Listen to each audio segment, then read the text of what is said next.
Hey everybody, this is Linda from Stamping School. So my good friend Debbie sent this card to me, and it's a pop-up lantern type card or a pop-up accordion fold because of the little accordion folds in here.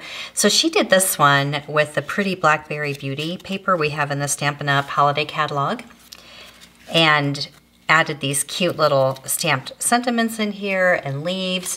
And she actually changed the measurements. A lot of times when you see these lantern cards, they're bigger and they're taller. So she sort of played around with the measurements and she came up with this version. So I'm gonna link to her Facebook page, which is Stamping with Debbie, and it also has Deborah L after it, but you should be able to find it with Stamping with Debbie. But her Facebook page, she did a live and she did a video putting this together. So hers is a little different than mine. Mine is just a touch smaller, and then I'm also gonna show you a little baby version that can be like a little hanging ornament or something. So I'm gonna show you how to do these. When Debbie made hers, she made two pieces that connected here, and two pieces right here that connected here, and a little bridge in between. So you'll see how I did that on this one, because with 6x6 paper, you have to make a little bridge underneath here. But on this one, I ended up changing it just a little bit. So I wanted, instead of connecting them, I wanted just two continuous pieces. So I was able to do that, making this a little bit more narrow. Hers is 1.5 and this is 1 1/4. So I'm gonna show you how to cut and score this. To make these two continuous pieces, what you're gonna need, 1 1/4 inch by 11 inches, 2 pieces of cardstock. Or you can use designer paper. And then you're gonna score each one of them 1.5 inches, and then at 2, 3.5, and then you jump ahead 7.5, 9, 10.5. So you have 1.5 inch little pleats right here, these little accordions. You're gonna do that on both of them. 1.5 inch on each end, and that is what gives you the things to tuck under, and then 1.5 inch panels. So 2 of those. And then we're gonna fold that in like an accordion here, fold that under, back, and that is the width of the bottom. So that's gonna fit on this 4x4 inch panel. And then that panel will go on a 4 1/4. So it'll look like this. You with me so far? So on the back here, put some tape right along the edge, right here. And then you're gonna take that little 1/2 inch and you're gonna put it as close to the center as you can get it. It doesn't have to be perfect, obviously, but it helps if it's pretty much in the center. And bring that across. And then fold it down and see, like, that's a little crooked. So I'm just gonna fix that. If you look at the back of it, you can really tell that that was crooked. Right there, okay. And then that just folds down, nice like that. And you'll know that it's right because it fits nice and flat. All right, then the second piece, we're gonna do the same thing. Back, so, okay, mountain, valley, mountain, mountain, valley, mountain. Okay, and that goes right here. Now this goes over top here in the center. And keep it nice and flat and in the center, as much in the center as you can get it, right there. Okay, and then flatten them out. Make sure you're the boss. Get them nice. Now these two pieces get glued together. So you put a little bit of glue underneath there and smush it down. And there you've got the basics right there. And then this will go here, like that. Now, if you want to cover these, so like Debbie had pretty Blackberry paper and then she cut squares out. She did 1 1/4 inch squares on all of hers because these are 1.5. But on mine, I did 1 inch by 1 1/4 because this is smaller. So when you cover all of these with 1 by 1 1/4 and go all the way around, and then come down here with all those little pieces, you're left with a little square in the middle, and that is 1 inch, and it goes right here. And that's how you did that.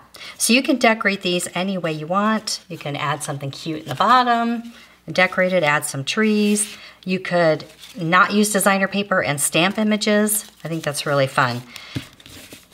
So that is the 4 1/4 by 4 1/4 version based on what Debbie did. And she wanted it to fit into a regular envelope like this, a regular A2 envelope. And I'll say, if you're gonna mail a 4 1/4 by 4 1/4 in a regular, 5.5 inch long envelope, add a sturdy piece of paper, like this is from the back of our designer paper. Put that in the envelope too, because that will keep the envelope from bending too much here. So you can mail your 4 1/4 cards that way without having to pay extra for a square card. Now let me show you how to do this little mini one. So this was my first idea. I thought, oh, let's use designer paper with it. And this one happens to be from the Sweet Stockings designer paper. And I went along and I did it right. And then I realized, because it's directional, these little guys are upside down.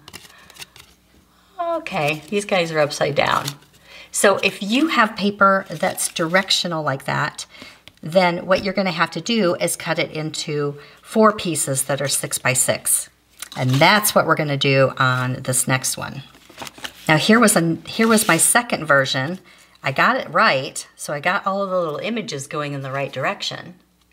And then I thought, oh, let's decorate the inside. And this is all cut from the designer paper. There's really no stamping on this. See the little guys on the inside, those cute little puppies? This one's going to a friend of mine that does a lot of rescue for dogs and cats. And I got it all done and ready to hang and everything. And even look how cute the back is. And I thought, oh, I want to put it in a 3 by 3 envelope. Well, it's too bulky. It's not going to fit a 3 by 3 envelope. So then my next one was, I went a little bit smaller so it would fit in an envelope. And this one, I just did a scallop. There's more of that designer paper. I just fussy cut this cat, put a little twine on here. I got all the dogs going in the right direction. So if you peek on the inside here, it's easier to see when you have it in your hand. There's a cute little cat with a fishbowl. And they're all from that designer paper. Now, because this one is more flat, that will fit barely in a 3 by 3 envelope. So then I said, okay, if we're gonna be bulky, let's just be really bulky. So then I came up with this one with the lolly on the top. Now this one is the one I'm gonna show you how to make. It's got a little dangle on the inside. So it's very hard to see because my camera's pointing down. So it's a little hard to show you. But there's, a little thing on the back that you can sign it. And then what we can do, because it is bulky, we can put it in one of these 3 by 3 little acetate boxes that Stampin' Up! Sells and stick it in there.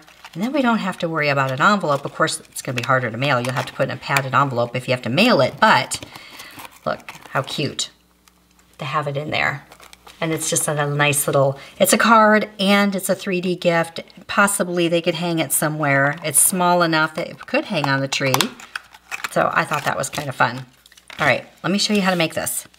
When you're working with 6 by 6 paper, which this paper is, this is the Tidings of Christmas paper, and it comes 6 by 6. And this is the same thing that I had to do with these guys. Even though it's 12 inches, I wanted them to be directional. So whichever paper you're gonna use, if it's 6 inches long to make this little guy, you're gonna score all of your pieces. And actually, what I did is I scored these 2 together before I cut it, and then I scored these 2 together, so it was less scoring, and then I cut that down the middle after. But you're gonna score at 1/2 inch, that's the part you tuck in, then 1.5, 2.5, 3.5, 4.5. And you're gonna do that on all 4 pieces.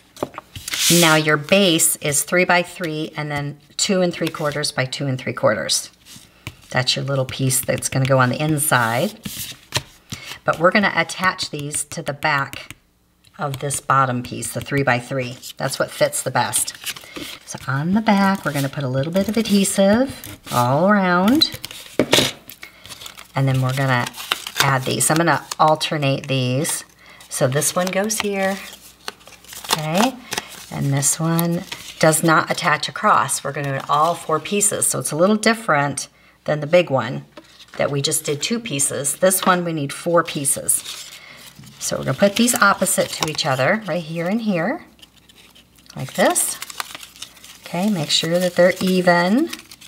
Yeah, that looks even. That looks pretty good, right? And then this one, find your little tab on the bottom, your 1/2-inch tab. That one's gonna go back here. And by the way, I applaud those of you still with me because I know this is a long one. Hang in there, we're almost done. Okay, now this is what happened with Debbie's, okay? She had her pieces that came up together and you're gonna have to have a little bridge to connect them, and this is what I mean by that. So there's nothing, because these are 6 inches, you gotta have a little piece that holds that together, okay? So any little piece will do. This just happens to be a 1-inch piece of red. And I can even make that a little smaller. Let's do a 1x1 little piece right here, just like that. So I'm gonna put a little bit of glue here and a little bit on this side, and we're gonna make a little bridge. You only have to do that on the first one because the second one attaches to this one, so it works. But just a little bridge that keeps them together right there. Okay, so there's that one little connector piece. That's your connector piece. Now, add a little bit of glue right here because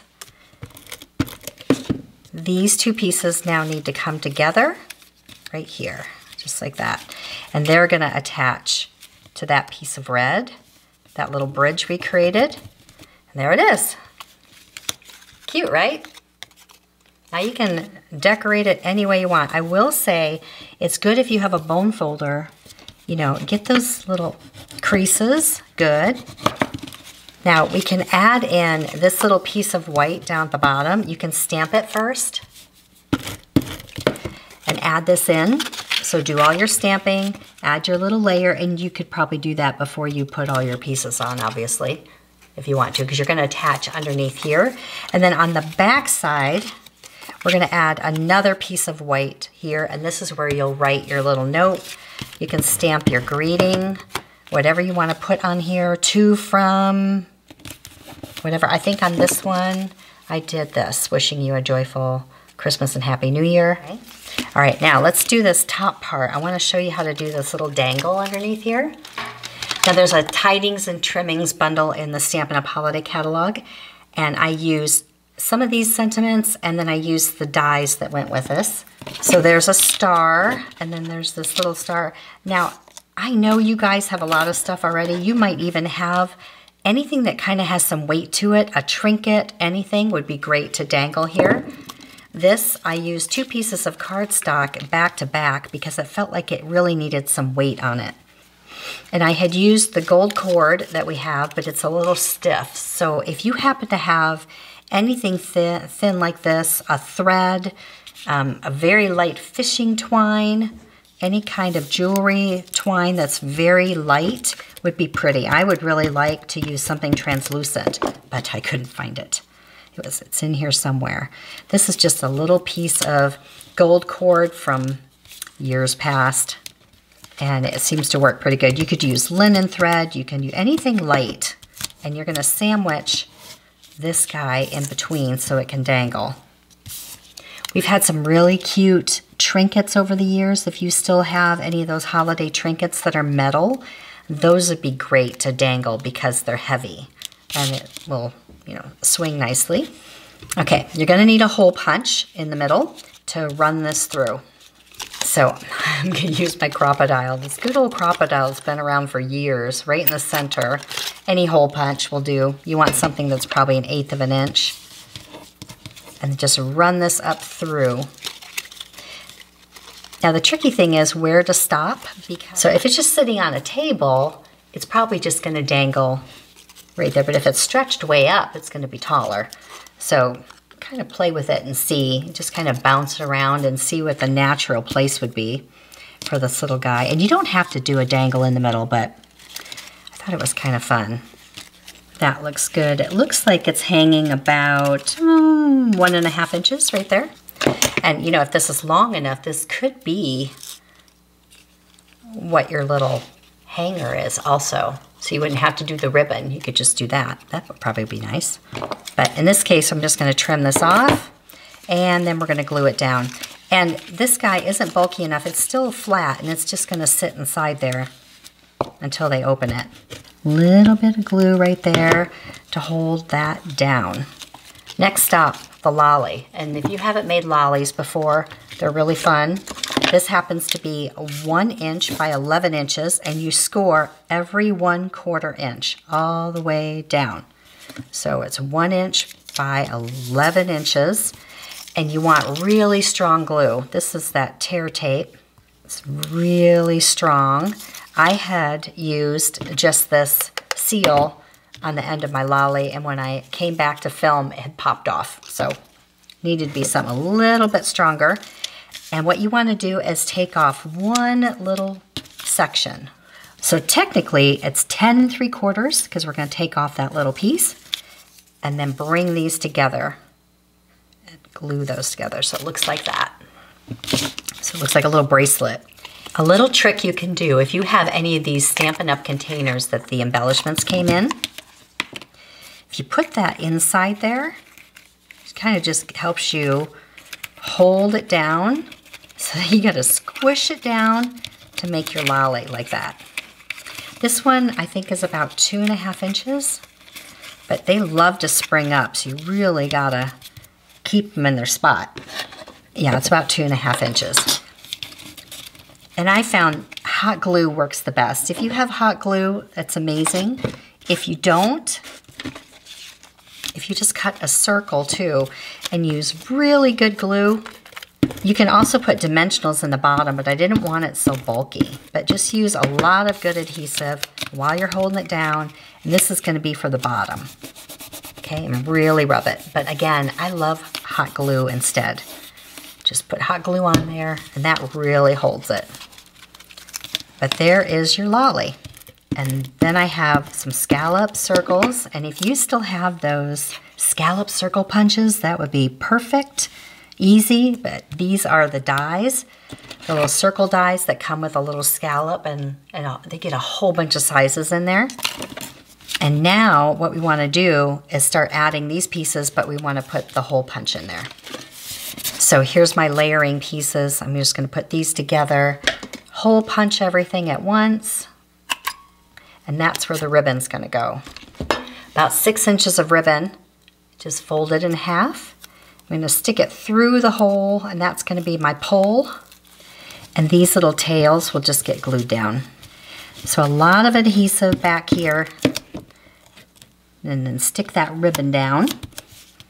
So it's going to look like that. And this is when you say, thank goodness they can't see what's behind everything because it looks like a mess, but then when you put it together, it looks nice. There, and there's your topper. And then that gets glued right on the top here. And again, I would do hot glue right there if I wanted to make sure that was gonna stay, or some good strong liquid glue, or we'll do a little bit of this tear tape right here just to make sure it's gonna stick. You know, I'm not gonna be making 50 of these for the holidays. This is just for someone special. Probably my mother-in-law. Give her a little something like that. And there we go. Now on this one, I really like the red as the bottom layer. This one I didn't. I did white with a little gold, and then I stamped a little something in there. But I really like the red because it really contrasts nicely here. Much better. So there's that. I would decorate the back of it, and then I would put it in the cute little acetate box. These are in the annual catalog. There are 10 boxes for $6. And I just did a 2 on the front, but you could do anything.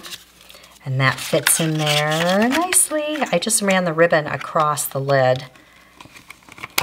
So you could even make a little carrier out of it if you wanted to. Thanks for sticking with me to the end, and thank you, Debbie, for sending me this beautiful card. I hope you guys give them a try. We'll see you next time. See it, learn it, stamp it.